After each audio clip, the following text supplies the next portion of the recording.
panelists would know. Okay.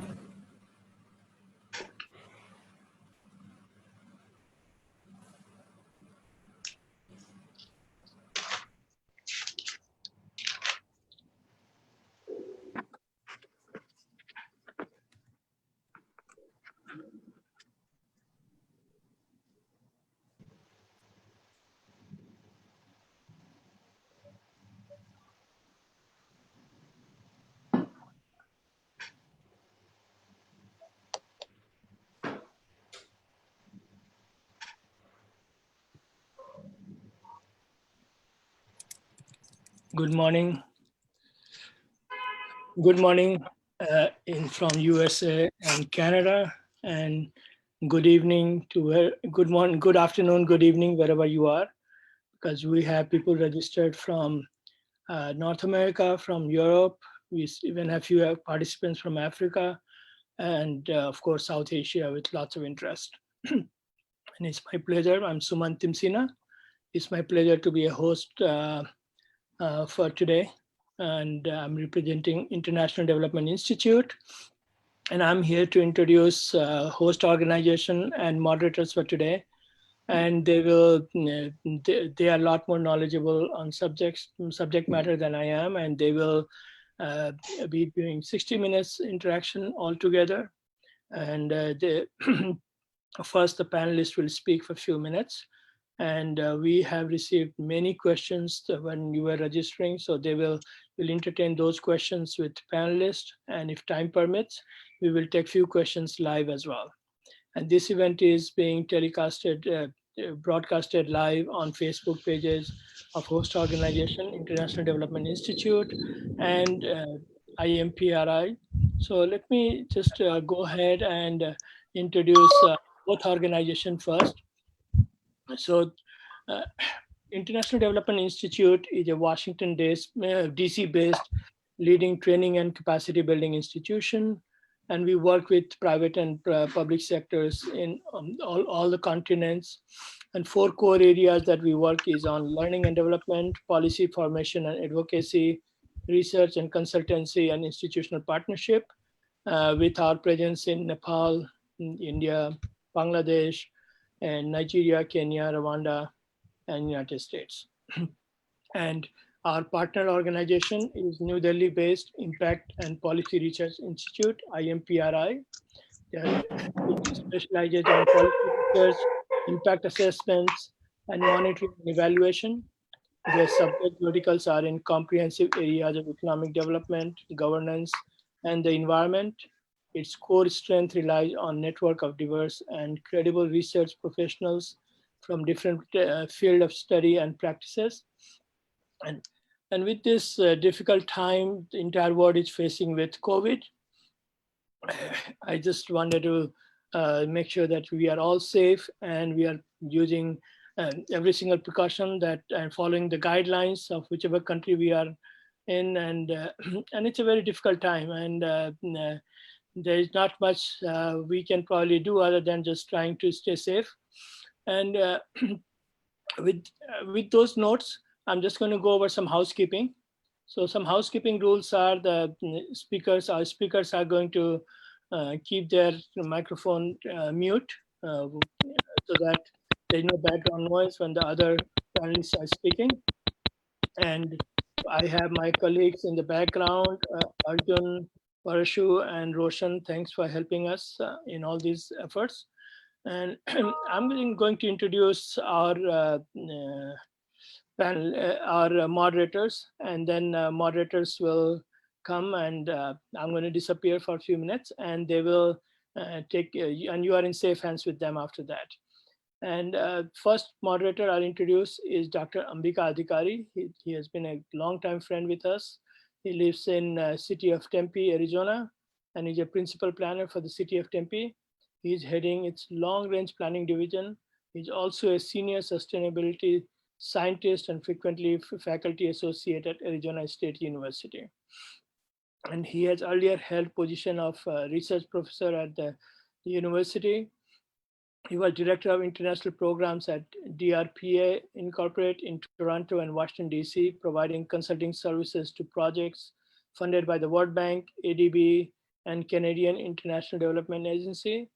In Nepal, he was associate professor at Institute of Engineering at Tribhuvan University and later country representative of IUCN, International Union of Conservation of Nature. He's a fellow of American Society of Nepalese Engineers, member of American Institute of Certified Planners, a certified lead, leadership in energy and environmental design, an accredited professional and PMP. He received his Doctor of Design degree from Harvard University and Masters of Architecture from University of Hawaii. He was fellow special program at Urban and Regional Studies at MIT. He has authored one and co-edited 5 books related to planning, environment, and development. He has published a number of journal articles and write-ups in newspapers, etc., etc. So, Dr. Ambika Adhikari, and I'll introduce my other colleague who will be moderator for tonight, and she is Dr. Simi Mehta. And Simi is the CEO and editorial director of Impact and Policy Research Institute, IMPRI. She holds PhD in American Studies from School of International Studies at JNU, New Delhi. She was Fulbright Fellow at Ohio State University in USA. She has been visiting faculty to University of Idaho, visiting researcher at Food and Agriculture Organization, FAO of UN Liaison Office in Washington, D.C. Her areas of research includes US and India's agriculture and foreign policies, international security studies, sustainable development, climate change, gender justice, and urban environment. She is a avid writer. She frequently writes in the print and electronic media and research journals and is the author of the book Lessons on Sustainable Development from Bangladesh and India. It's published in 2019 by Palgrave, New York. She's a managing editor of Journal of Development Policy Review, hosted by Indrastra Global New York. So having said that, Ambika ji and Simi, so it's all yours. Thank you so much.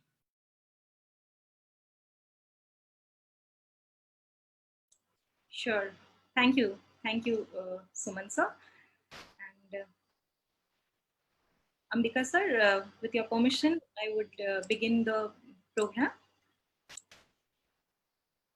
So good evening, everyone from New Delhi. On behalf of the Center for International Relations and Strategic Studies at Impact and Policy Research Institute, New Delhi, and International Development Institute, Washington, D.C., I extend my warm welcome to all the participants on Zoom as well as on Facebook Live. I thank the esteemed panelists for making time from your busy schedules and coming together to discuss India-Nepal relations. Founded on the age-old connections of history, culture, tradition, and religion, both countries have enjoyed the fruits of multifaceted engagements with each other.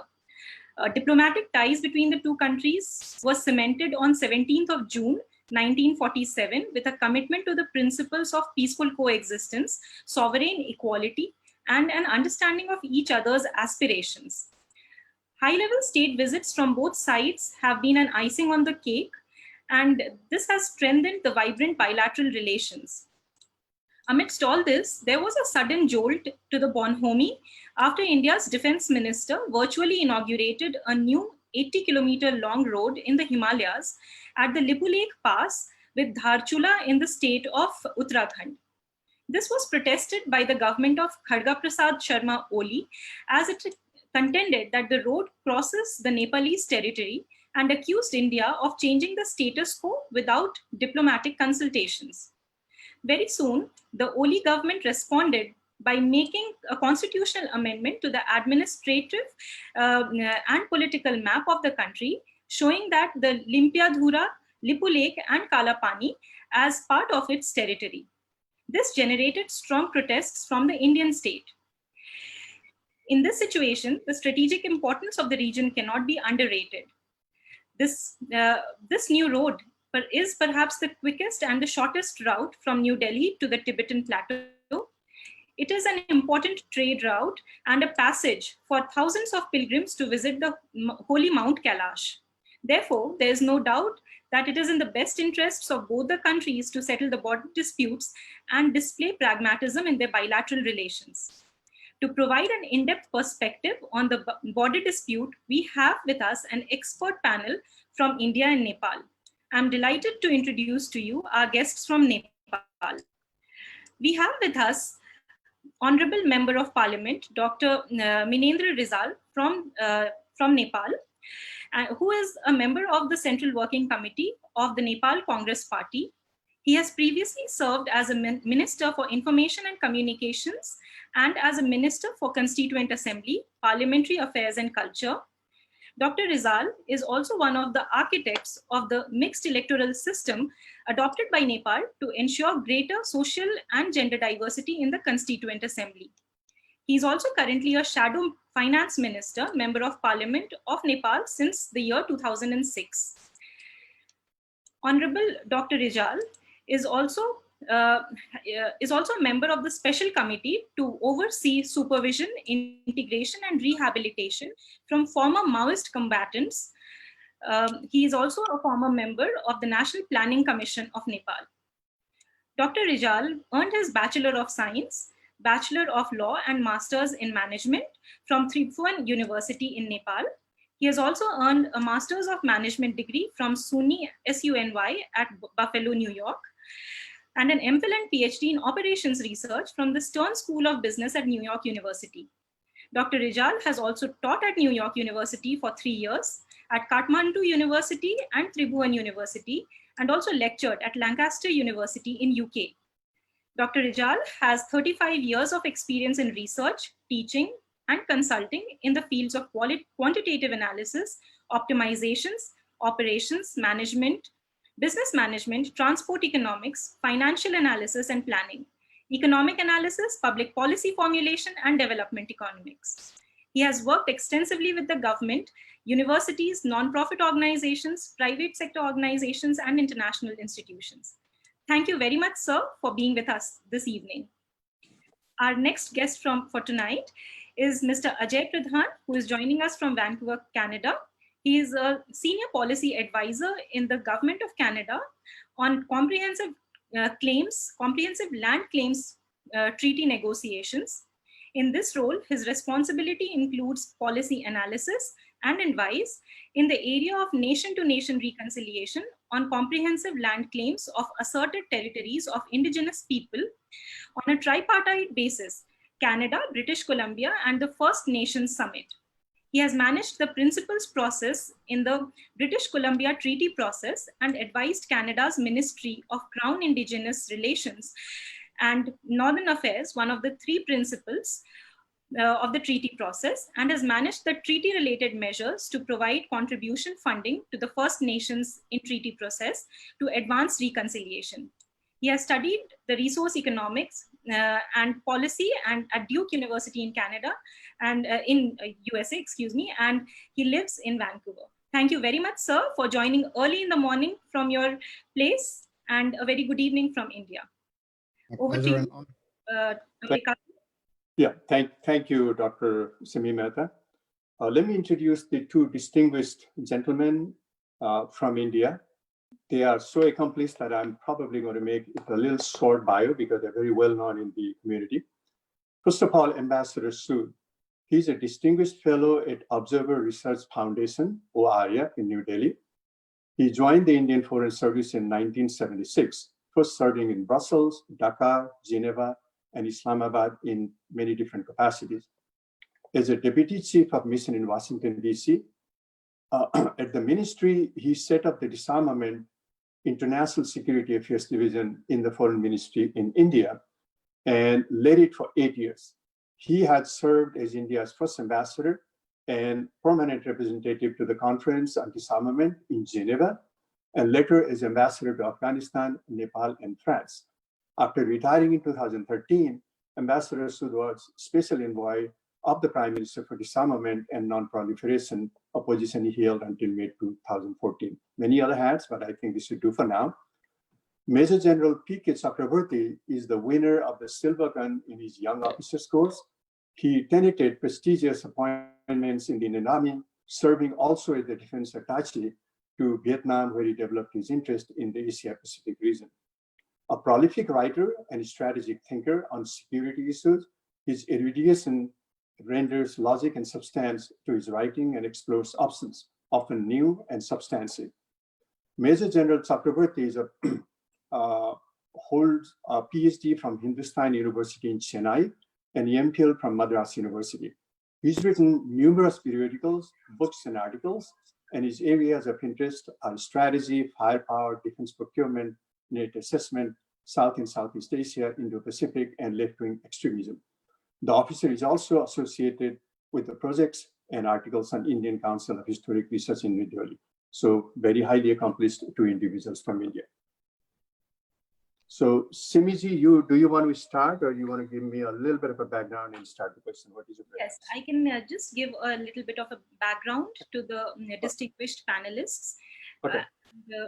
So the way we'll hold this session is that we would request all of the panelists to give their opening remarks for 5 minutes each. And after your opening remarks, we'll have 2 sets of questions by Ambika sir and myself. And after the questions have been answered, we'll be taking some of the questions that have already been sent to us on email. And then we'll be taking questions from the chat box, depending upon the time. So I request all the participants to write their questions and identify the panelist whom the question is to be asked. So this is the format. So with this, I request Honorable Member of Parliament, Dr. Minendra Rijal, to make his opening remarks. So could you please unmute your mic? Inviting me, Sumanji, Ambikaji, Parsuji, and others. Certainly very good to see Ambassador Sood after such a long time. I mean, he's been a good friend. First of all, let me try to introduce this as something that is not very new. A lot of people, I believe, I might be wrong here, but I mean, a lot of people in India do have a feeling that this is something Nepal has brought up very recently and at the behest of some political developments, which is not true. We've been saying this for the last 23 years. In 1997, when then Prime Minister Right Honorable I.K. Gujral visited Nepal, we brought up this issue and was recognized as a pending issue, one of the pending issues between our two countries. In 2000, when Prime Minister G.P. Koirala visited India, this was recognized as one of the outstanding issues. Since then, in all bilateral meetings, this issue has been raised, and we've been consistently saying that this is something that both sides would have to sit down and resolve it. From India also, we have always heard that India is willing to sit down, and there was a joint border management committee which worked for a long time, resolved almost 97% of the border dispute between our two countries, and that to the satisfaction of both the countries. And there are certain places where we still have differences, and since we are neighbors, I mean, we cannot change neighbors. I mean, no matter how prominent India will be in the international scenario, Nepal will still remain as a neighbor of India. And no matter how and where we are, we as Nepalese, I mean, India is a very important friend, very important neighbor, and we have, as was rightly pointed out by the host, that our relationship has been age-old and very friendly relationship. Actually, I mean, it predates the formation of our respective political countries. I mean, we, in past, even before when Nepal was there and India was there, people from our both the countries, I mean, did have a very close rapport with each other. Having said that, I guess, I mean, now we all have to recognize that the situation today is not what one would like to see continue for too long. Provocations that were there on both sides, I would say on the Indian side, and certainly on the Indian people or policymakers will probably will be right, will certainly say that they were not very pleased to what they heard from Nepal also. That's okay, but on both sides, you have to sit down and resolve this. One of the things we have heard, even despite all the difficulties we have faced in the recent past, is no matter how strongly worded statement has come out from India, one of the things that has been consistently mentioned in the communique has been that both sides will have to sit down and find a solution peacefully and through diplomatic means. We're ready for that. And one of the things we're waiting was once the COVID crisis is over, both sides can sit down, present their evidences and look at the evidences and decide on the status of the outstanding issue. I guess it will be people on both sides, policymakers on both sides will be well advised to be very patient, to be respecting of each other. And also, I guess, people from both sides and policymakers from both sides should talk to their respective people and tell people or educate people that the importance of ties between our two countries are of paramount significance to both countries. Our relationship certainly has been, and will be on sovereign equality basis. And this is one of the difficulties we have, but there are many other things that keeps our ties as close as they have ever been. But this is something that has to be resolved by both the sides. I would not dwell into the details of the evidences, what is written in the Sugoli Sandhi, Sugoli Treaty, how was the map that was drawn in 1827, 1846, 1856, or many other facts. And these, I'll leave it up to Ajay Pradhan, who I'm sure is more competent than me on these issues. That's his expertise also to bring those out. But again, I mean, having said that, these are the issues that both sides, when they sit down on the table, they will have to attend to. So for that, with that, I guess if I have finished my 5 minutes already, I'll just stop there. Sure. Thank you so much, sir, for providing your initial remarks. And certainly we'll get back to you with a number of questions that are being raised. Thank you very much, sir, for making your opening comments. I would now request Mr. Ajay Pradhan to provide his initial thoughts on the status of the border disputes related to the Limpiadhura, Lipu Lake and the Kalapani area. If you could provide a little bit of history, data, and your own personal experience and your observation and analysis to the dispute, sir. Over to you, sir. Thank you, Dr. Mehta. First of all, just a disclaimer. I am present in this event as a member of the Nepali diaspora, and I'm not representing my employer, the government of Canada. So with that, I just want to delve into the nature of the issue here. First, I think Dr. Mehta a moment ago alluded to the age-old ties between the two countries, and there is no doubt about that. We have very strong cultural, linguistic, religious and socioeconomic ties between the two countries, kinship and family ties across the border, common culture and religion and shared traditions through linguistic commonality rooted in Sanskrit language, economy and trade and open border. And in addition to that, many of Nepal's political leaders in the past contributed to the independence movement of India. And likewise, many Indian leaders, political leaders, have extended their moral support to a number of political movements in Nepal. So, these are the hallmarks of the relationship between the two countries that have coexisted for millennia, even well before the independence of India, as a very productive and in a very productive and friendly relationship. This border issue has arisen as a bit of a pause in that relationship. But I am very positive, very hopeful, and very much certain that this will be resolved, over time. I'm not sure how soon that will happen, but this is, even though this is an irritant, this also offers both countries an opportunity to not only sustain the age-old ties, but also to strengthen the relationship between the two countries. So I think if we look at this irritation or irritant as an opportunity rather than an obstacle to our relationship, I think we can begin an honest and open discussion across a negotiating table. So how do we start about, how to go forward? I think the first step for both sides would be to honestly acknowledge and accept that there is a dispute.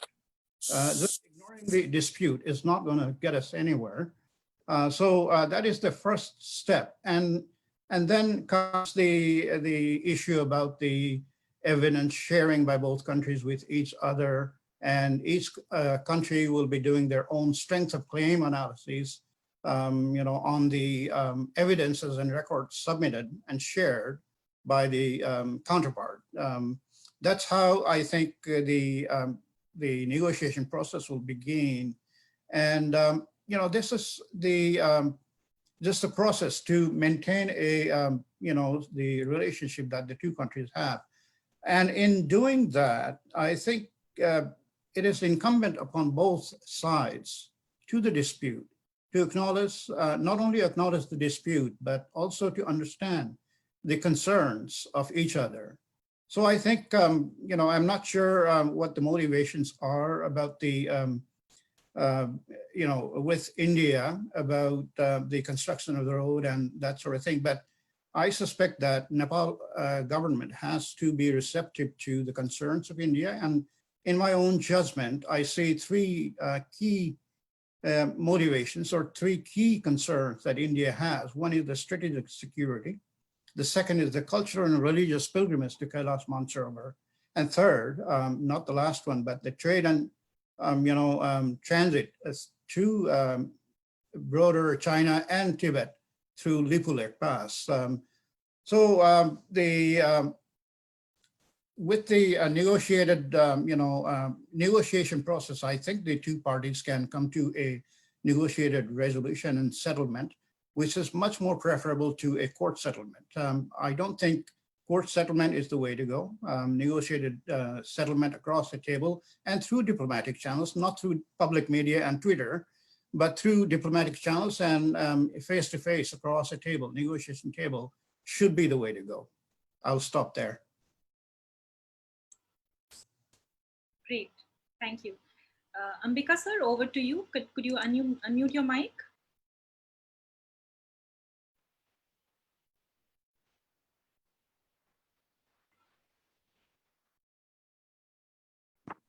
Yes. Okay. Thank you so much, Dr. Simi Mehta. That was wonderful. Before I go to Ambassador Sood and General Chakrobarty, Dr. Mehta laid out a really good background, which was also added upon by Mr. Pradhan and Dr. Rijal. Just a couple of sentences I would like to add to frame the whole thing, and then I'll come to Ambassador Sood. The relationship between Nepal and India is also very asymmetrical. These are neighbors, but in terms of population, India is 47.5 times bigger than Nepal. In terms of the geographical area, India is 22.5 times. Economy of India is 100 times that of Nepal. And the Indian exports to Nepal just amount to about 2%. So there's some level of asymmetry, but things were spoken before. We have a shared heritage, most importantly, open border. And majority of the disputes do happen among the enemies or people who are not very friendly. We happen to be very, very friendly for a long period of time. And more importantly, we have very similar values that we share. That is democracy, diversity, culture, language, peace, and the belief in Panchashit. The nation state of Nepal is also now has a lot of aspiration as a modern nation state.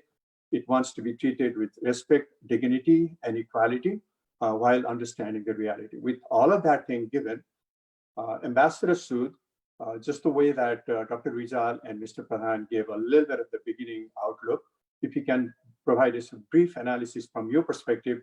And let me also mention that because of the short period of time, we're not going back a lot with the data and the history, but more on how to move forward is our emphasis. But please do feel free to bring any data and analysis that you wish. Ambassador Sood. Thank you. I think it is important to go back a little bit into the history for the simple reason that unfortunately a lot of myths get created, and sometimes it is important to dispel these myths.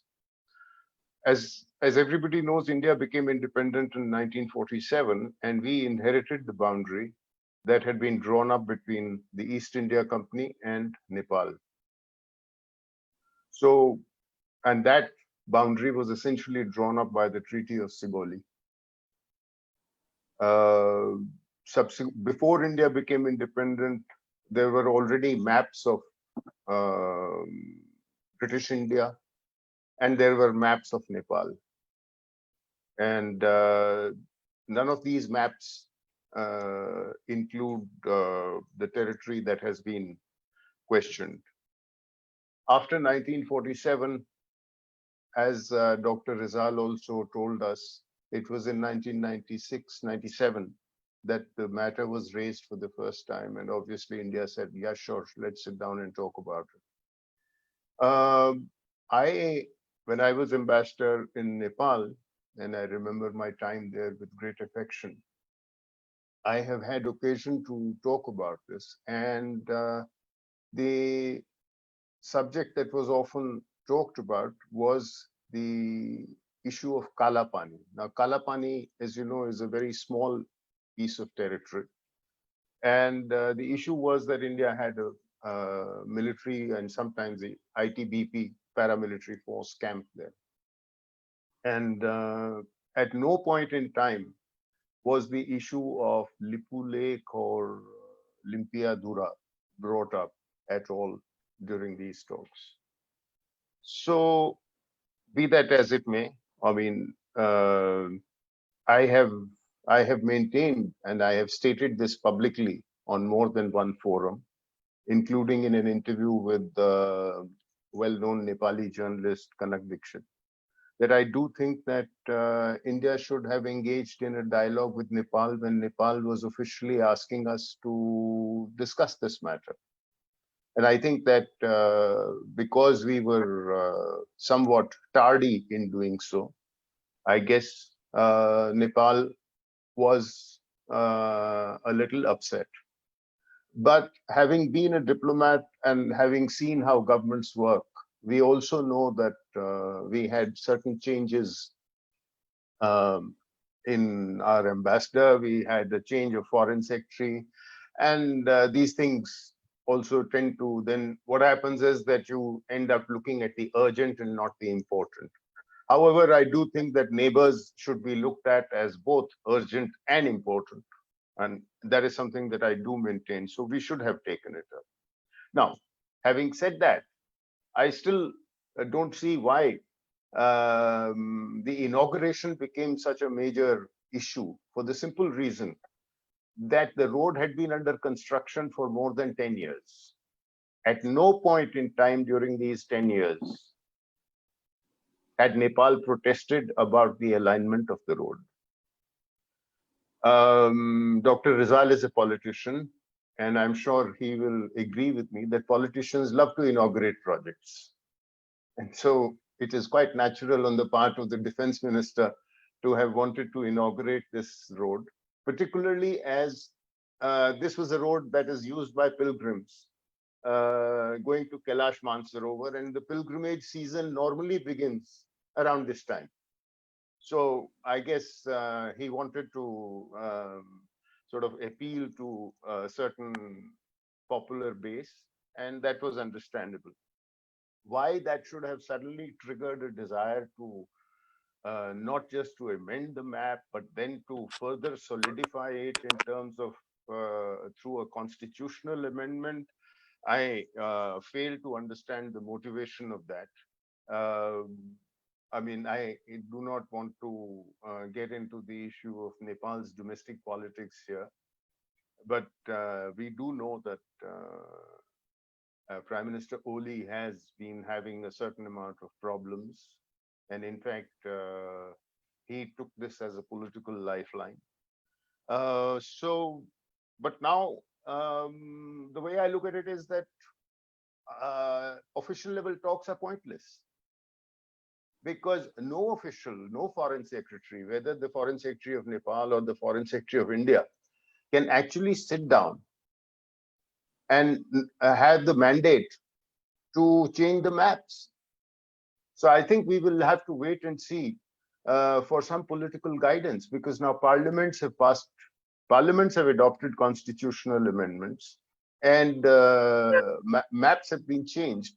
So I guess we have now created a territorial dispute between India and Nepal, and it is not going to be easy. I don't think it will be very difficult for people to have to get around this.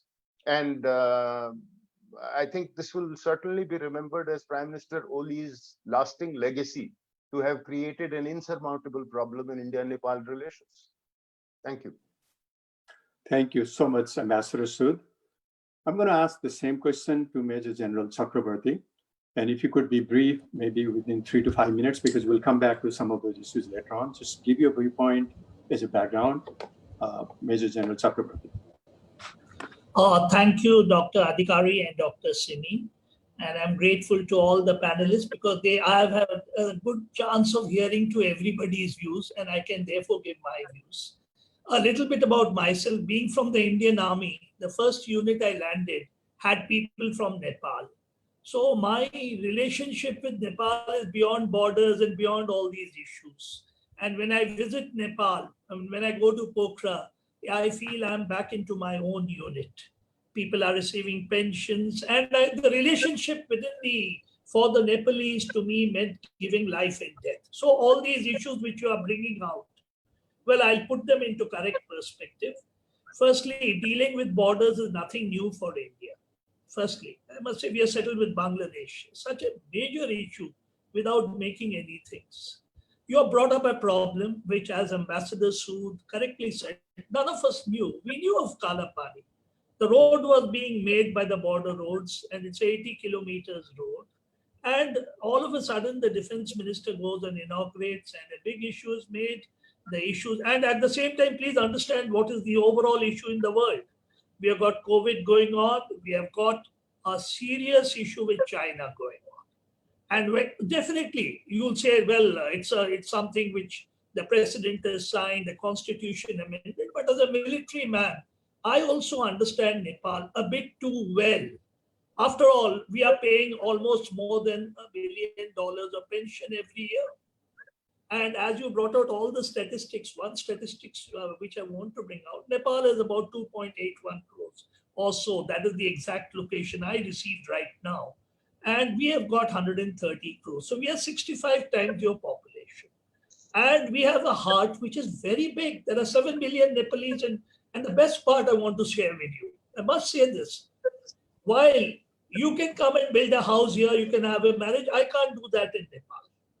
And let me tell you, the state in which these three regions are, and since Dr. Ajay Pradhan is sitting over there, is the state of Uttarakhand. And in Dehradun, we have got a sizable people from Nepal who are settled down, who are doing beautifully. I just go and meet them every year.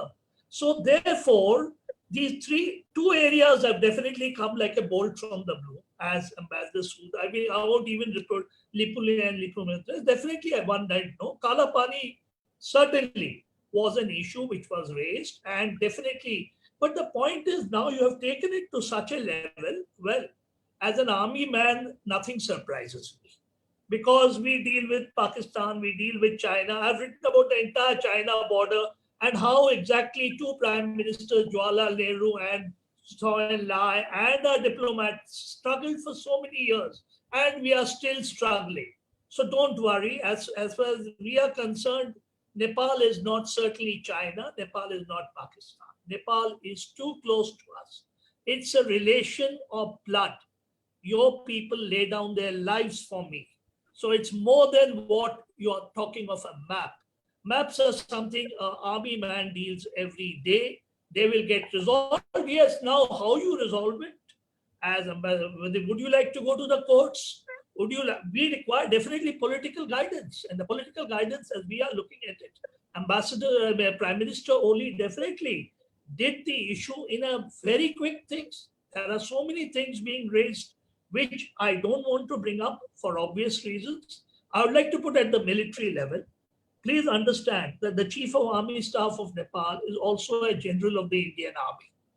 Probably this may be known to you, and our Chief of Army Staff is also your general. So with these close relations, I see nothing that is impossible. There's nothing to worry. The border, you can still cross it. Please, people from that side are coming this side. From our side, they're going that side. 1,751 kilometers is an open border. And we certainly have full respect for your people. Please come, settle down, build a house, marry over here, do whatever you want.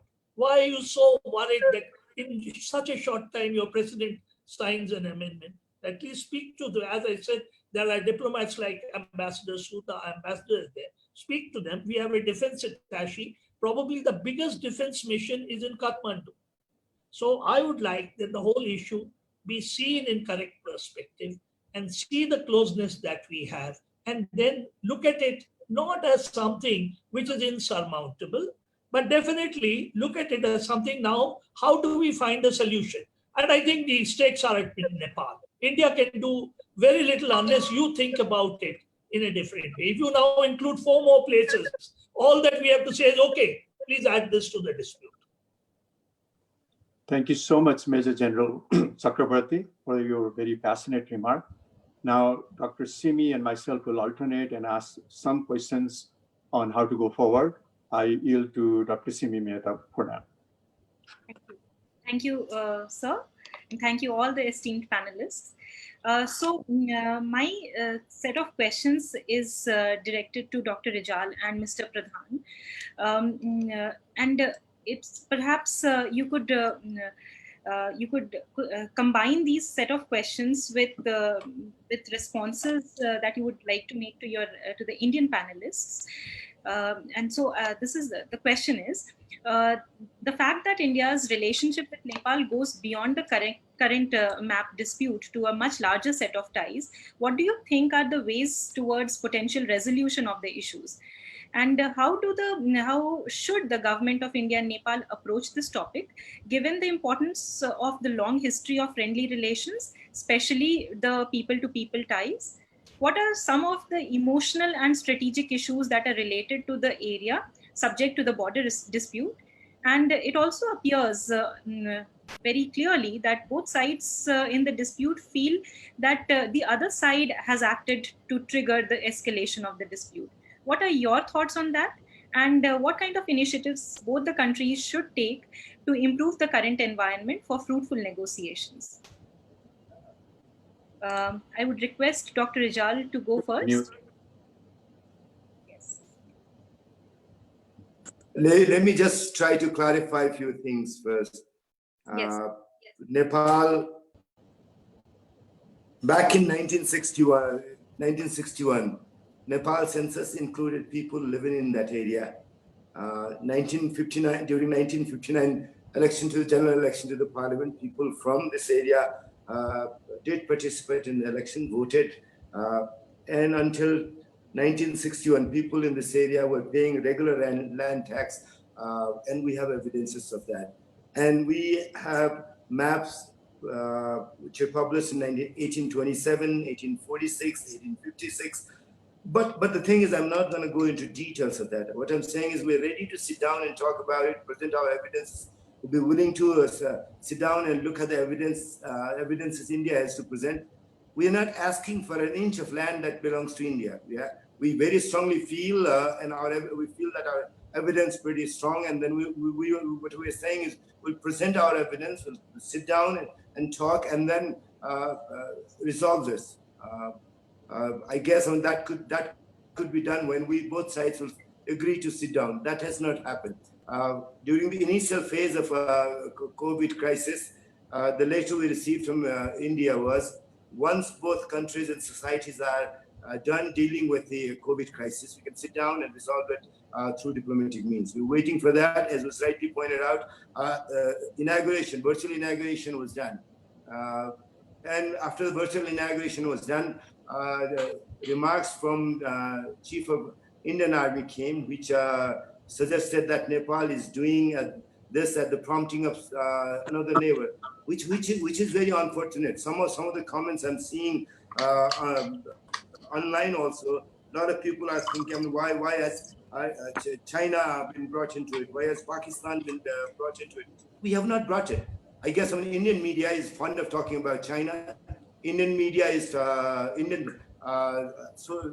social network is fond of talking about China and Pakistan inducing Nepal to do it. No, and this is not something recent that has come up.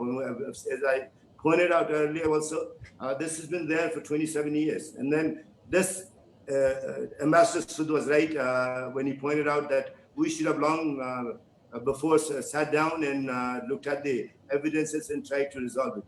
And then again, and this is not something that does not happen between two neighbors. I mean, this is not something that has not happened to either of our countries. I mean, we've resolved border issues with China back in 1960. 97% of the border is pretty clear between our two countries. Every time when the Joint Commission has sat down, we have always said, our Nepali side has said that once the entire border issue is resolved, then we'll sign the papers.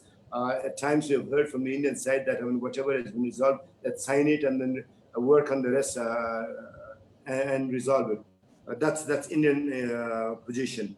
So I guess certainly it's very important that both countries would have sense to sit down, resolve it. If it belongs to India, India keeps it. If it belongs to us, we keep it.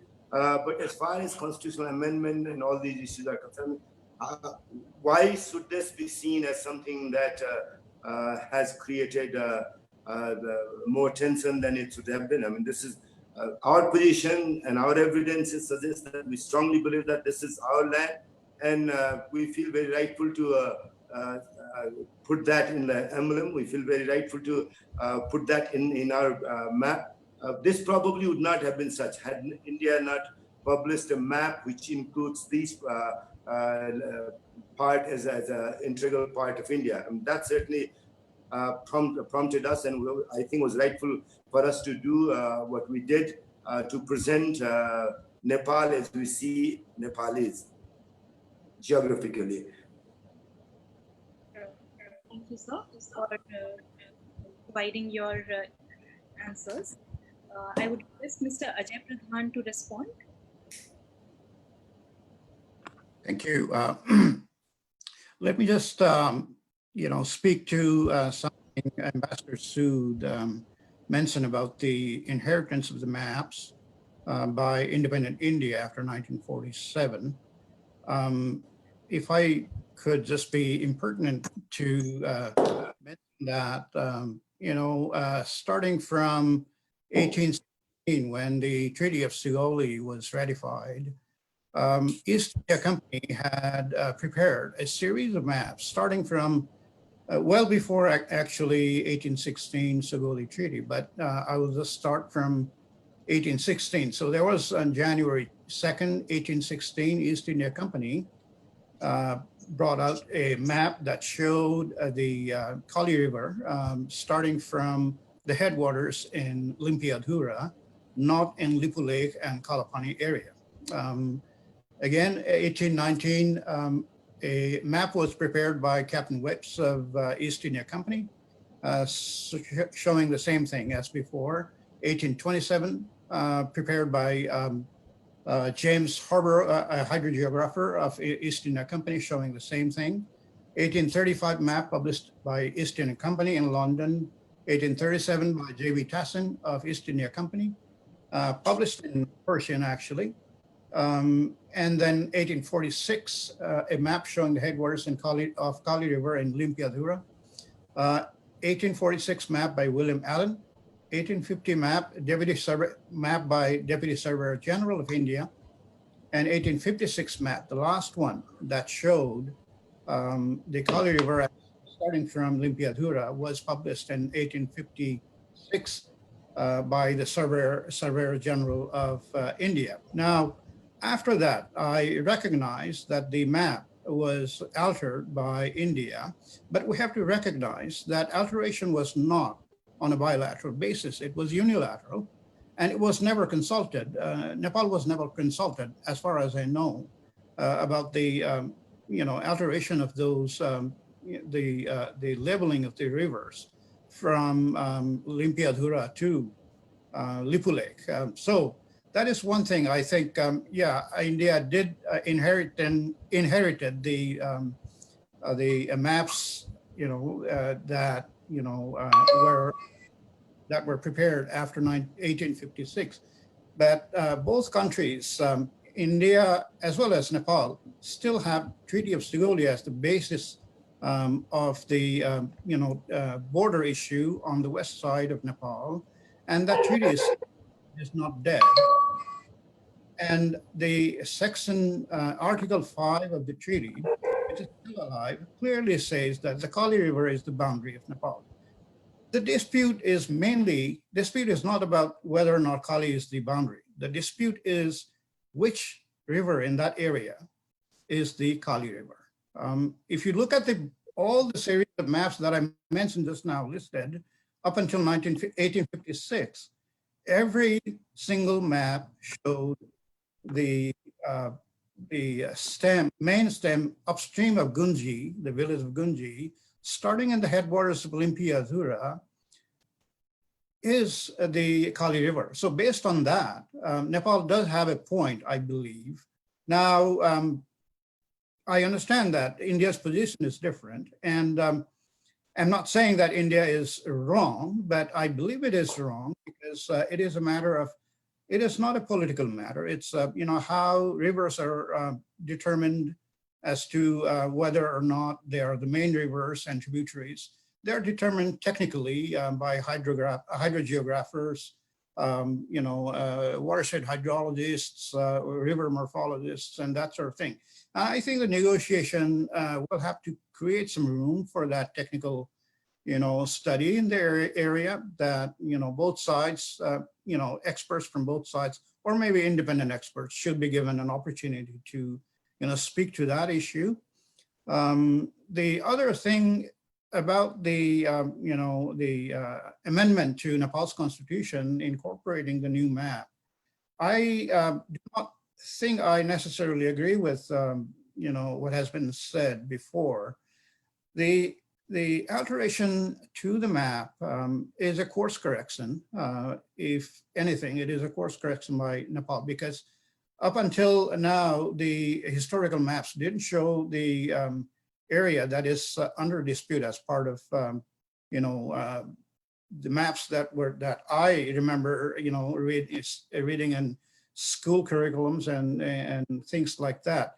But it is a step taken by the Parliament of Nepal and the government of Nepal as an act of assertion of its sovereign rights that was derived from the Treaty of Sugauli. Treaty of Sugauli gave each country, both countries, India and Nepal, a clear, idea about what is the western boundary of Nepal and the eastern boundary of Uttarakhand, or at that time it was Uttar Pradesh, I guess. There is, the incorporation of the new map in the Constitution of Nepal, the amended Constitution of Nepal, I do not think it is such a bad thing, and I don't think it is a hurdle. If anything, it is a assertion of the sovereign territorial rights, and then that is also something that can be a starting point, at least from the perspective of Nepal, to begin a negotiation. Nepal has to say to India, okay, what we believe is ours should be clearly communicated, and I think that act is a reflection of that. Thank you. Thank you very much, Mr. Pradhan. Dr. Ambika, over to you. Thank you so much, Dr. Mehta. I just got a note from the organizer that we've been given a 15 minutes grace. So in terms of time management, we have another 20 or 22 minutes remaining. We started just a couple of minutes late. So please do consider time. I hope you're available. I'm going back to Ambassador Sood with the same framing question that Simi Mehta asked, which is basically the gamut of relationship between the two countries is very extensive. And there are also emotional issues. Like I mentioned before, Nepal also has an aspiration to be a more nation state. 30 million people, it looks very small just because it's between the two giants. Otherwise, it's a reasonable sized country. And given all of that strategic feeling and some sort of the feeling that the other side triggered event, Ambassador Sood, you've been ambassador to Nepal, you're a very keen observer of all of these things. What would be your opinion going forward, how these issues could be resolved and how would you react? Thank you. Well, I think I'm very glad that Dr. Pradhan has said that after 1856, the maps showed a different alignment. India was not an independent country till 1947. And so I would have thought that perhaps the British had a political agent. The office of the political agent existed in Kathmandu after the Treaty of Sugoli. So perhaps if this was taken up, because I have seen every single Nepali map actually aligned the way it is. Secondly, even if the alignment of the map, and these are survey maps, mind you, I have here a letter which is dated 5th of September 1817 by the then Secretary to the Governor General of India.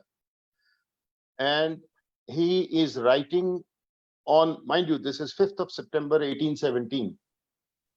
And this is a letter addressed to the Commissioner of Kumaon.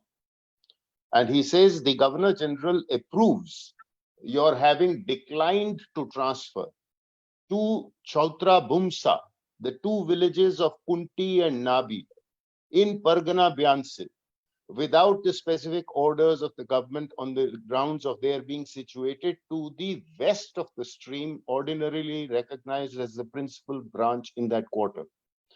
On examination of the maps transmitted by you and of the facts and circumstances detailed by you and Lieutenant Webb, the same person who Dr. Pradhan referred to, it has left no doubt on the mind of the Governor General that the stream denominated Kalapani is that which is to be considered as the principal branch of the Kali.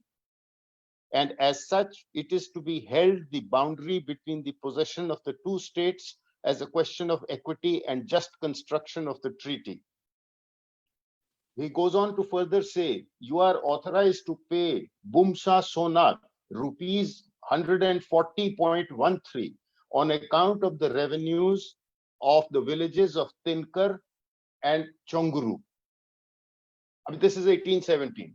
So, I mean, I would say that the British very clearly, even in 1817, the local Raja or the local Chaudhry would have raised this, and it was dismissed in 1817 itself, and the revenues of those two villages, and so that is how.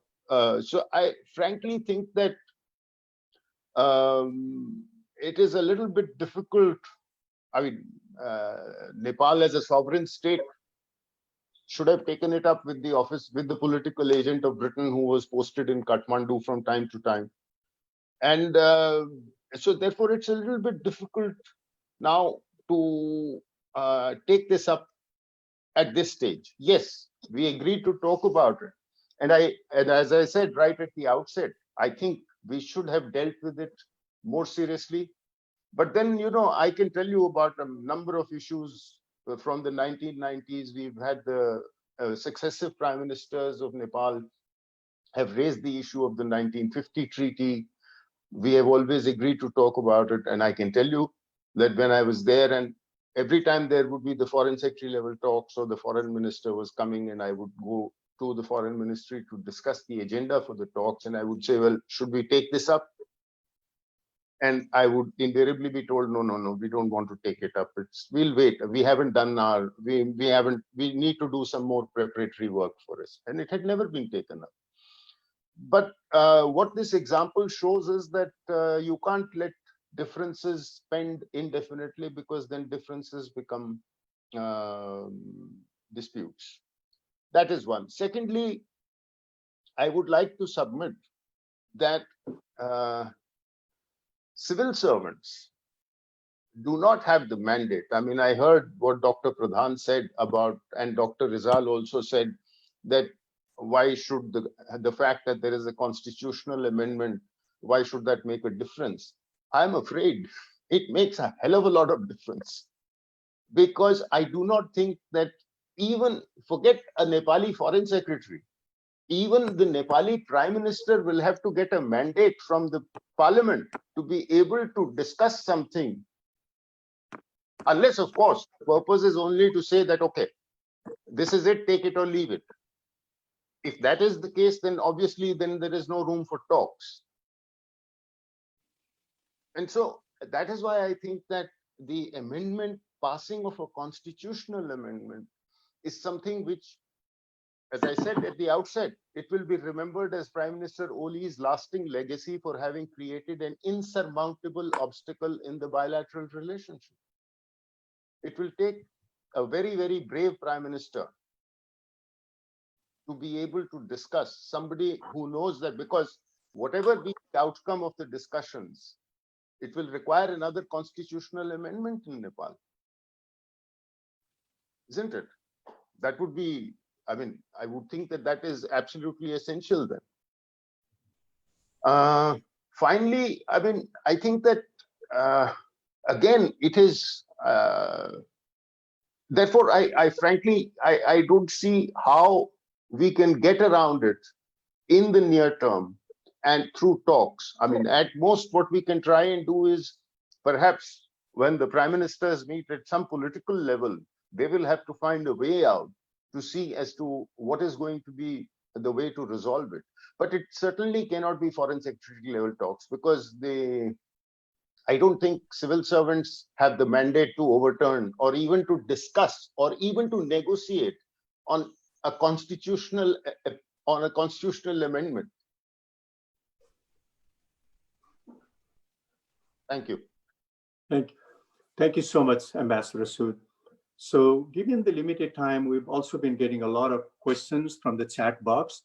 I'm going to ask the similar question to Major General Chakrobarty, who spoke about his excellent relationship and his feeling with the overall relationship with Nepal and India. So I'm going to give him the opportunity to think of that whole gamut, very wide relationship. This is only one of the irritants, just one item, which probably can be resolved. But I'm also going to build in just a couple of the chat box questions to him. One of them is, why does, there's a question, why does India like to be big brother? I listened to Ambassador Sood's and Mr. Dixit's interview, and Mr. Dixit says, well, India is big and India is your brother, but it's not a big brother. But that was his point of view. So Major General Chakrobarty, if you could dwell on some of these emotional aspects and the wider relations that we have in terms of dealing and analyzing this issue, that will be greatly appreciated. Oh, thank you. I just start firstly with the border itself. Now, very clearly, Nepal has been an independent country. You fought a war with the East India Company, not with the British. Dr. Pradhan brought out so many things, and you had your, I'll say, full sovereign rights to discuss. And the East India Company, as you know, went off post 1857. Even after that, all the dates that you are given, you had all the time, all the energy to discuss. You should have sorted out these issues. You have taken the maps. You had excellent relations with the British. As a matter of fact, the British Gurkhas went all the way, and they remained a part of the Queen's zone. I mean, till the British couldn't afford to give you pensions. Well, India still affords to employ your people and give you. So you had the best of time and best of relations. We didn't form these borders. It was formed by you. What I think Dr. Pradhan brought out is really, which is the river. This has been discussed. I've gone through all the documents like Ambassador Rakesh Sood, right from 1816, and they were all army officers, lieutenants and captains, of the British who are going. Some of them landed up with malaria, some of them landed. And by the way, you must understand that you had the British agent sitting in Kathmandu. So, and he was really, he could be influenced. Why did Nepal do it? Well, these are issues purely as reply to Dr. Pradhan. Now come on to what do we do now? Well, it's a it's like there's no silver bullet to what you have done. I'll put it very plainly. You have undertaken a constitutional amendment. That means all issues have now got to be discussed at only one level, which is the political level. It has crossed diplomatic level. It has crossed the, what should I say, even today with China, we have at least some understanding where at the military level we go and talk. You are here, you are there, and there's some way. So, well, in this case, it has to be a political level talk. And I'm sure that we are not so distant. Both the prime ministers know each other and they talk to each other. There's so many, as you said, Nepalese leaders have fought for our independence. You are a sovereign country, but you're fighting for India's independence. So the issue, definitely, like all issues, would be resolved. But by making a constitutional amendment, you have created a problem in the resolution. Well, it's a sovereign right. As I said, sovereign right, please include 5 more places. Your country. We cannot comment it. And there's nothing in countries as big and small. I was a defense attaché in Vietnam. And Vietnam has defeated all the 4 countries. So it's all the 4 big powers who are sitting today there, including China. So there's nothing as big and small. You are a country, we respect you. So this question like India being a big brother, there's no question of a big or small. Well, see, the Nepalese boys, we used to call them Daju and we used to call them Guruji. These are words which are commonly used in Nepal. All right. But there's no question of India being any big brother, any small brother or something. We are very closely related. We love you. We accept you. I can tell you that no country, if you can give me one example, can a Canadian citizen join the United States Army or a Mexican citizen? Today, the Indian Army has 2,000 Nepalese boys. And you've got officers, you've got generals, you've got brigadiers. We have accepted them. So what is the elder brother and big brother? Today, a Nepalese colonel who may be my CO, he may be my brigade commander, and I may be posted in Kashmir under him. Who's the big brother then? I would be getting my 1 day's casual leave, and those of you who know how difficult in the army it is to get a day's casual leave, I'll be getting it from a Nepalese citizen. So where is the elder brother and big brother? We are equals. We believe in each other. We respect you. We respect your parliament. We respect your constitution. We respect all of you. And all issues have to be resolved by certain norms. And those norms have to be international norms. They cannot be something that, as Ambassador Sood correctly pointed out, which a diplomat can take on. See, once you reach a particular level, we cannot. And India definitely, I don't think, has any wrong notions. As a matter of fact, you should read Ambassador Shyam Charan's book, where I think is brought out very clearly. We would like to give Nepal all rights which we give to Indian citizens. So that's all we would like to say. And we are not, as I think very rightly, I remember reading Ambassador Sood's one article. India never asked for a reciprocal issue that we want property in Kathmandu for an Indian citizen. We have never asked you for these things. But we say, please come, settle down. My neighbor is a brigadier who belongs to Nepal. He stays just exactly 4 rooms away from me. He's staying here, and 6 months he spends in Kathmandu, 6 months he spends in Delhi. Now that is the relationship today. So it's nothing very great, which both of you have pointed out. I leave it to you, and it will be resolved. If we can, if people of your country can live with us, we can definitely resolve all these maps. I've been dealing with maps since I joined the NDA, which is now, I must say, 1952 years. I'm only seeing maps and maps and maps. And what did China do? What did Pakistan do? What did Bangladesh do? What did Myanmar do? We have problems with everybody. Don't think you are the only country. Whoever is there, there's problems even between houses in Kathmandu. People are fighting whether the gate should be here or not there. So these are issues. Please give us time, and only time will help us to resolve. Thank you so much, Major General Chakrobarty. Very passionate, lots of really good message on love and friendship. That's greatly appreciated. Now, in terms of the time, I think we got another 10 or 12 minutes remaining, and we will basically be asking some of the questions from the chat box. Why don't I ask Dr. Simi Mehta to pick up one or two, and then I'll pick up one or two, but these now have to be very briefly responded to. Thank you, sir. Thank you very much. This set of questions is directed to Dr. Rijal and Mr. Ajay Pradhan, and you could take turns to answer these.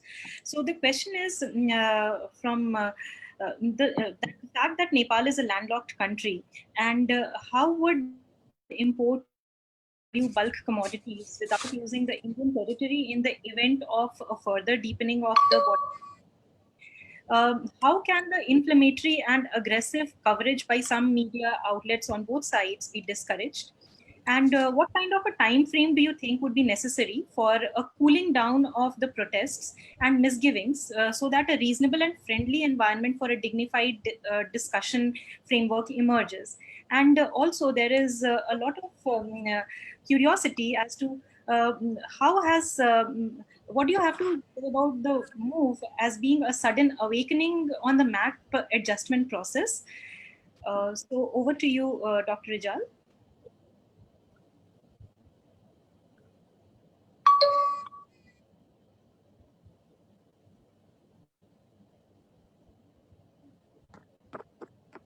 Dr. Rijal, are you there with us?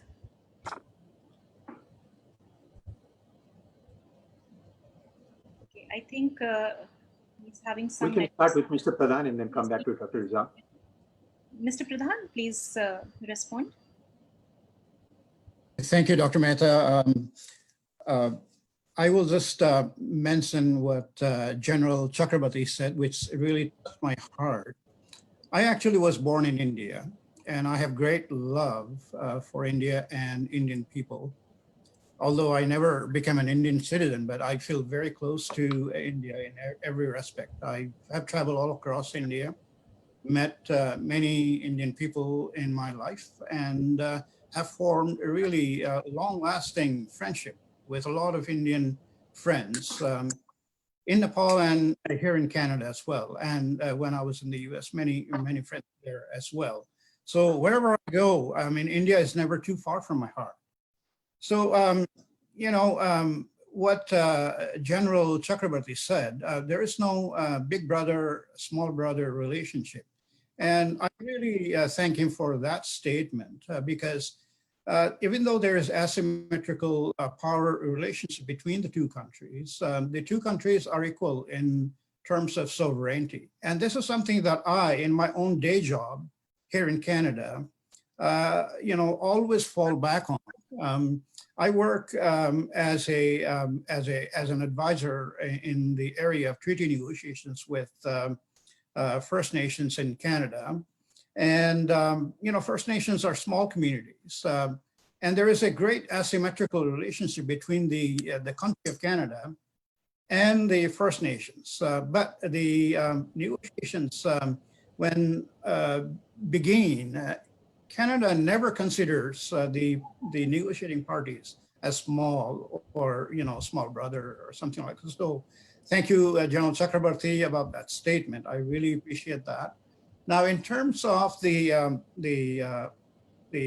map issue, again, coming back to the amendment of the Constitution, the reason I said that I do not think it is such a big thing is that you have to, I think we have to go back to the Treaty of Seguli. Treaty of Seguli is the only bilateral, you know, agreement that touches upon the border on the western side of Nepal. And that really leaves us I mean, based on what has been agreed upon in the Treaty of Seguli, Nepal's hands are tied. Either it has to accept India's position that the river originating from Lipu Lake is the actual Kali River. And if that is the case, then India, there is no claim for Nepal.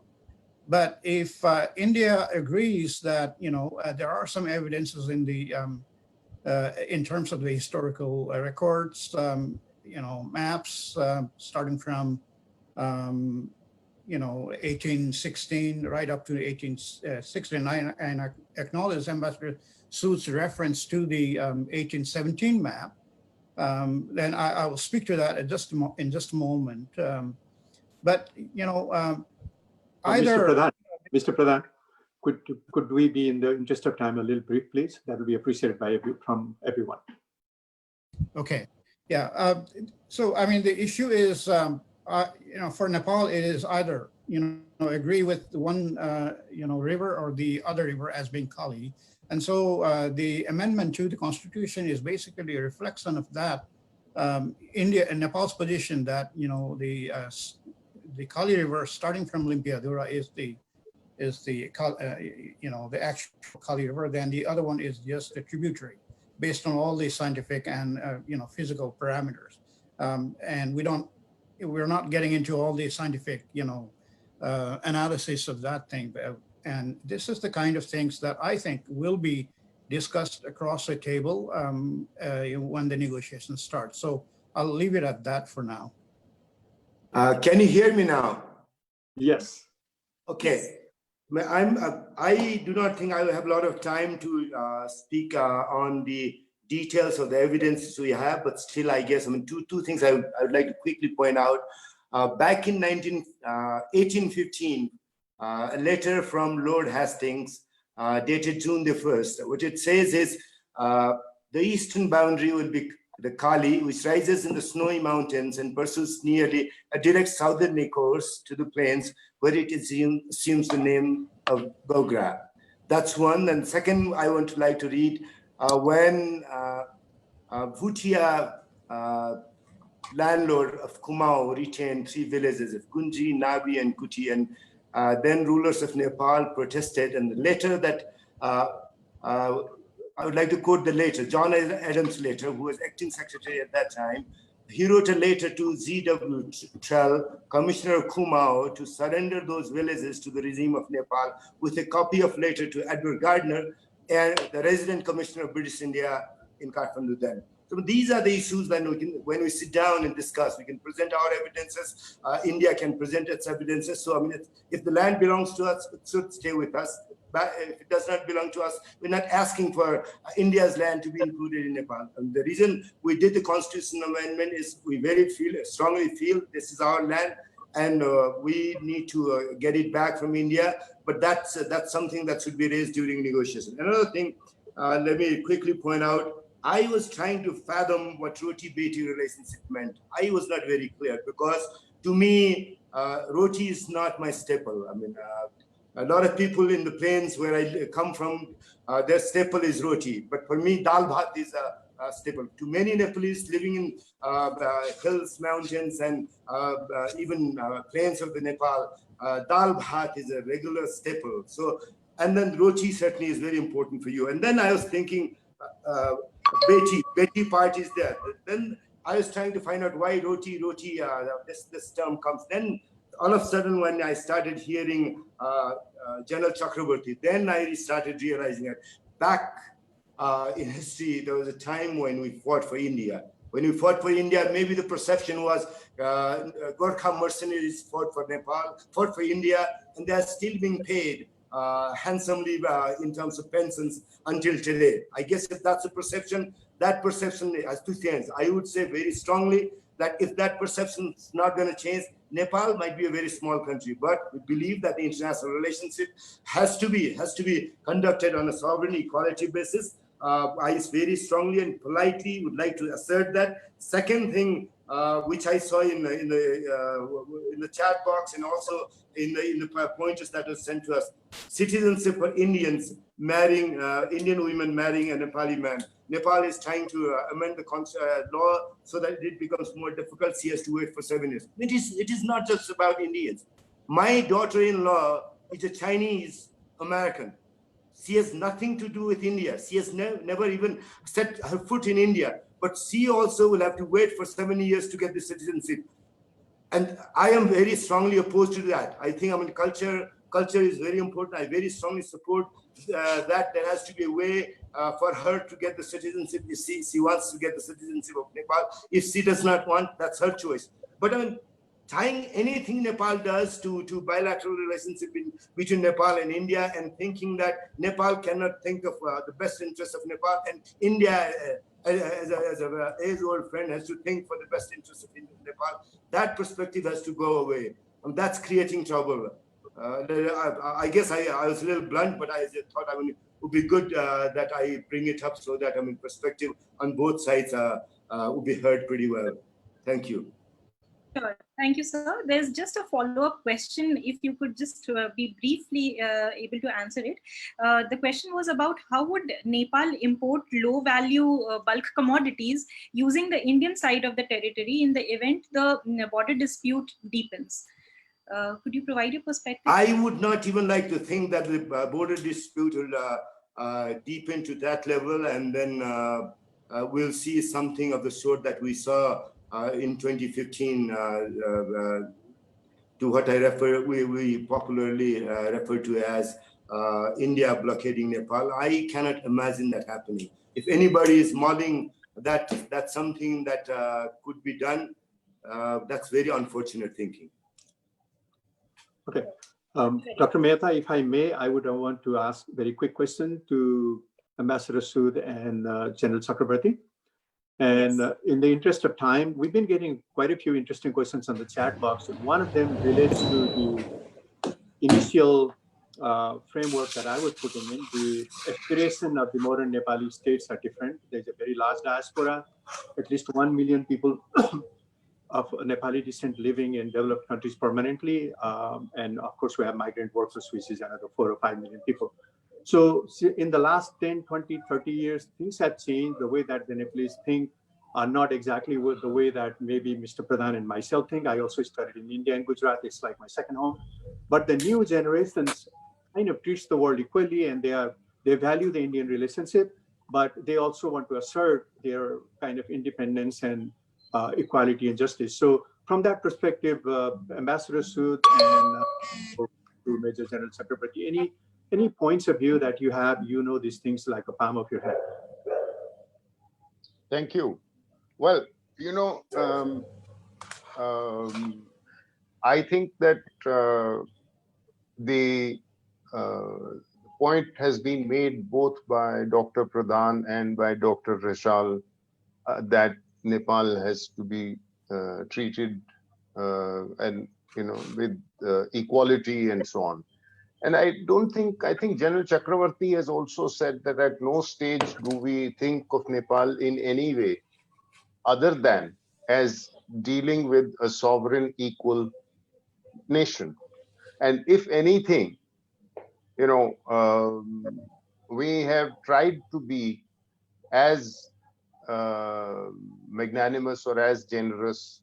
I mean, this is, we can go into a lot of details about various programs that we've done, etc., which continue to date. I mean, 3,000 scholarships, tens of millions of dollars on flood control and management and things like that, over 100 million, and all kinds of things. I mean, we were even when the unfortunate earthquake took place, I mean, the largest contribution that was announced, which was by India of $1 billion, 40% grant. I mean, so I don't think we have, other than being as generous as we can be, I think there is no question, in my mind at least, that we would look at Nepal as a sovereign state and respect its sovereignty. So having said that, I would say that in terms of looking at how we want to deal with fundamentals of the issue, I think when I was there, I used to hear a lot of misperceptions about the 1950 treaty. And 1950 is the first treaty that India is signed with Nepal. And this time it was an independent India and an independent Nepal, and we signed this treaty. And so I read the treaty. And after that, I actually organized a 3-day conference among Nepalese and Indians just to discuss the 1950 treaty and to clear some of the misperceptions that have become so prevalent among the people, that it is an unfair treaty, it is an unequal treaty, that it is a treaty that was imposed. I can tell you, having gone through the history, that it was actually a treaty that the Nepalese regime sought. And they came, they sought it for the simple reason that the Nepalese regime was extremely nervous at the Maoist revolution having taken place in China and the Chinese having come into Tibet. And they felt that they needed to solidify their relationship with India. And that is how the 1950 treaty was done. And that's where the motivation came from. And it is actually a rehash of the 1923 treaty, which Nepal had with British India. And I think today, if we want to, if there is a major change, Dr. Adhikari, as you're talking about, and yes, then perhaps Nepal should come out and say how they want that fundamental treaty to be renegotiated. What should be the contours of that? I think it would be a good idea, instead of, because I know this for a fact, and as I mentioned, when we actually come around to having official level talks, since the prime ministers on both sides have agreed for the more than 25 years now that we are ready to review and update. And incidentally, we had a very similar treaty with Bhutan. It was signed in 1949. It was also called the Peace and Friendship Treaty with Bhutan. Now, obviously, the same changing demographics and all that. 2007, we reviewed and updated, and we signed a new 2007 Peace and Friendship Treaty with Bhutan. So it's, from our side, I don't think there has been any reluctance on that score. Perhaps if we need to, we should relook at the fundamentals, and perhaps maybe when we start relooking at that, Nepal can, if Nepal feels that it has been treated with less than equal this thing, I think it will show up very clearly that actually the treaty has enormous privileges and advantages to Nepali citizens, because the rights are extended or exercised not on a reciprocal basis, but on a non-reciprocal basis. And so we need to, but somehow or the other, the reality hasn't come out. So maybe we need to have some conversations. And I think it is important that one thing that I feel about quite strongly is that we have had close interactions at an official level, at a political level, but somehow at a people-to-people level, despite the fact that there is a certain relationship, a historical, religious, linguistic, cultural relationship. But nonetheless, there are certain long-standing myths that have been generated which need to be dispelled. And I think it is important that we try and dispel those, because this is what leads to that anti-Indian sentiment which creeps up from time to time. I remember when, we all remember some innocent comment. In fact, General Chakrobarty was saying in his first comment, he said, when he goes to Pokhara, he feels very much at home. I remember Madhuri Dixit actually once made that comment, that when I go to Nepal, I feel as if I'm in India. And it led to an enormous controversy, because he said that Madhuri Dixit is being expansionist. Now, I'm quite sure she had no intention of being expansionist or taking over Nepal's territory. But that is how her statement was interpreted. So I think that, and why? Because there is that groundswell of an anti-Indian sentiment, and then, vested interests. And today it is a social media dominated age. So things get amplified, echo chambers get created, tweets go viral, and it reduces the space for reasoned discussion. Talking as reasonable people, you have a difference. Let's talk about it. Let's try and sort it out. But when you try to do these things through Twitters and tweets and things like that, then, you tend to polarize opinions and polarize positions. And I think that is what is happening between India and Nepal. And somehow, the TV channels was referred to. I think this TV channels are a terrible thing. They run contrary to any kind of successful diplomacy, I'm afraid. Thank you. Thank you so much, Ambassador. So a lot of really good insights. Very quickly, because we are running out of time, very quickly to Major General Chakrobarty. I mean, I appreciate all your points. I've lived from Nepal, but I studied in India, so 5 years, and I've also lived in Canada and the US. Sometimes there are perceptions in a smaller country of a little super sensitivity to a very large neighbors. And Major General talked about the people-to-people relations, which are going to be very important on this bill. And it's not only on the individual level, like being a Nepali, I teach Indian students here, the relationship are different. And then when I go to an Indian teacher, the relationships are different.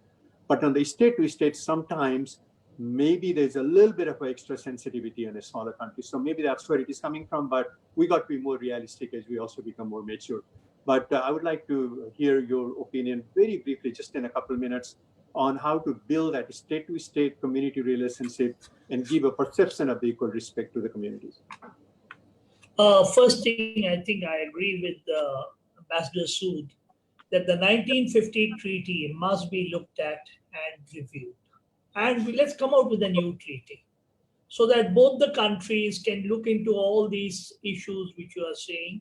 And after all, if that was done, after India became independent. So once you get that, like we have done it with Bhutan, let's say with Bangladesh, we have today got the entire border issue resolved. We are solving the Tista River issue. I mean, I'm sure Dr. Pradhan would be knowing all these issues much better than what we know. Now, the point is about the newer generation coming in and about the social media and all this. Well, I must admire one thing. Even in the Indian Army, we are getting, by the way, there's no shortage of Nepalese people joining us at the younger level, both as officers and also below officers' rank. Some of the Nepalese people are flying the Indian Air Force aircraft, you can imagine. And they are doing it very well. But there is a sizable population which today has aspirations, as you correctly said, which cannot be fulfilled, and they cannot be fulfilled in any country.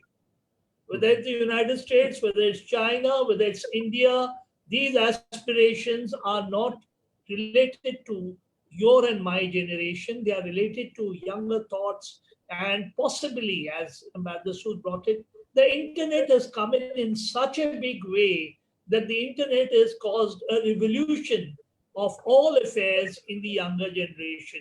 And everybody gets a crisp issue. Instead of going into details, you try to make everything a fast food. Everything has been related to a hamburger or to a hot dog. And, the news has also got, or issues also get, what you call get into a sandwich issue. So therefore, it's important for us to allow more people-to-people contact. I mean to say there's no harm. I think we should, as Ambassador Sood brought out, we have a few scholarships. We can increase the number of scholarships, allow more students to come into our universities. I think that, and we also should send, because today I was surprised. My mother was not well, and there was a Nepalese cardiologist. They are good pulmonologists. Don't think that they are only in the Indian Army as officers. They are today engineers. They are today building India's roads. I think once they become engineers, doctors, and they enter the academic fields in a bigger way, I think this perception would get correctly managed. You can only manage it. You cannot today convince everybody, well, India is this thing. There will be always small little issues which will always remain. Maybe our generation was more sympathetic to each other, and we could possibly take them in stride. But definitely, I think one way is we allow these things to happen. And from our side, we would do everything to make Nepalese people, particularly the younger generation, comfortable. I think one thing that struck me is, you see, today you have become a secular country. But all said and done, a sizable population of yours can visit our temples in big numbers, and maybe we could create good accommodation for you to allow that to happen so that they feel happy. After all, bulk of your population belong to one religion, and then you got Buddhists also. We have lovely sites, so you have Lumbini. We all go to Nepal and we go to the Pashupatinath Mandir. So similarly, India could encourage you to go to Amarnath, to go to Badrinath and all these places. And maybe the younger generation would see how common we are when we visit these lovely sites. Also, your Muslims and Christians could come to our various places. Now that you are a secular country, it's very easy. I think, as a matter of fact, now it's become very easy if we really start opening up with each other with an equality platform. That's all that is needed. Sir. Right. Thank you so much, Major Chakrobarty. Very well said. Thank you so much. So, given the interest of time, Dr. Mehta, maybe you want to have one very quick remark, maybe from Dr. Rijal, and then we can probably begin to close. We have lots of questions here, but I think we have time. So there's a, yes. Can I quickly say something? Yes, sir. Yes, Yes. sir. Please. Yeah. First, I am one of the fiercest critics of Prime Minister Oli.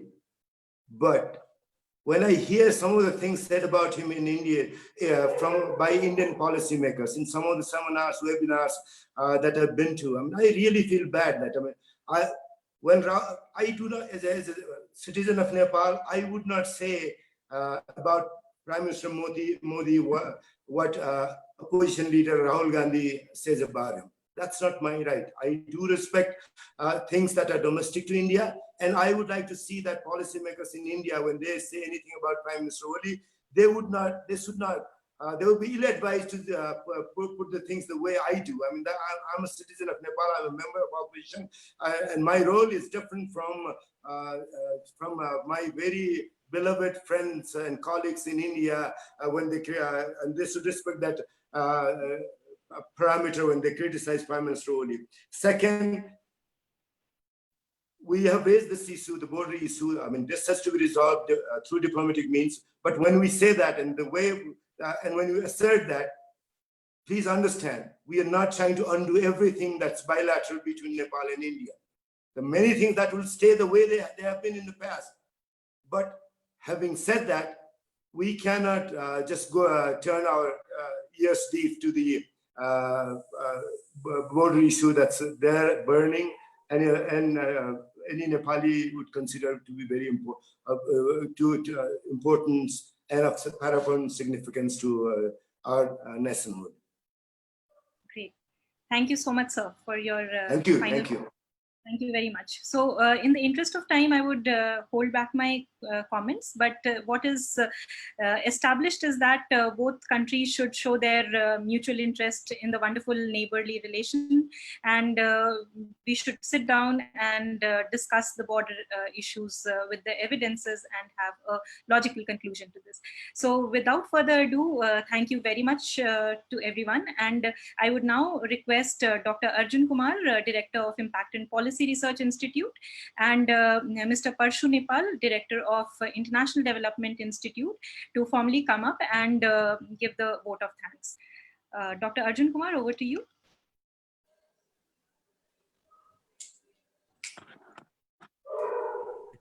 Shall I go first, or Parshu sir should go? Yes, that's okay. Arjun, you can start. Okay, thank you. I'll just be very brief, and I would like to propose a vote of thanks. And in this uncertain and challenging COVID-19 times, and under this monsoon weather, the dynamic and excellent state of India-Nepal relations that are deep, comprehensive, and multifaceted is faced with this Kali River and border issues in the short terms. And this really calls for the need to further deepen bilateral relations for the benefit of the people of both our countries. Our mutual commitment to work towards strengthening bilateral relation on the basis of mutual trust, goodwill, mutual benefit with regard to each other's aspirations, sensitivities, and interests, and also of the younger generation. Thank you all. I would like to very much thank our panelist, Ambassador Rakesh Sood sir, Dr. Minendra P. Rijal sir, Member of Parliament, Republic of Nepal, Major General Dr. P.K. Chakrobarty sir, thank you sir very much, and Mr. Ajay Pradhan, Senior Policy Advisor at Government of Canada. And I would also like to thank our moderators, Dr. Simi Mehta from IMPRI and Dr. Ambika P. Adhikari sir from City of Tempe, Arizona, Principal Planner. And I would also like to thank our partner, International Development Institute, for organizing this excellent talk. And this is the real and academic kind of partnership and platform both of our organization is trying to learn from your experience. It is vast experience and history and all the facets which the light you have shed. It's really very heartening and enlightening. And thank you very much. I would now also invite Parshu sir, Director, IDI, to have the closing words. Sir, please. Thank you, Arjun. Well, I think many things has been said already, and I don't want to repeat things, in the essence of time. But I sincerely would like to thank our partners, especially IMPRI and all the panelists and the moderators, Ambika P and the Simi. I would like to thank for carrying out this important discussion, and we hope to have this kind of discourse in coming weeks and months as well. I thank you, all the panelists and the viewers for the interest and participating in this program. Thank you. So before we just sign off, can we have everyone turned on their video so that I can just take a quick group photograph? Yes, thank you. Suman sir, yes. There we go. 1, 2, 3. 1, 2. Thank you very much. Thank you. Have a good evening and have a very good day. Thank you so much. Thank you very much. Thank you, everybody. Thank you. Thank you.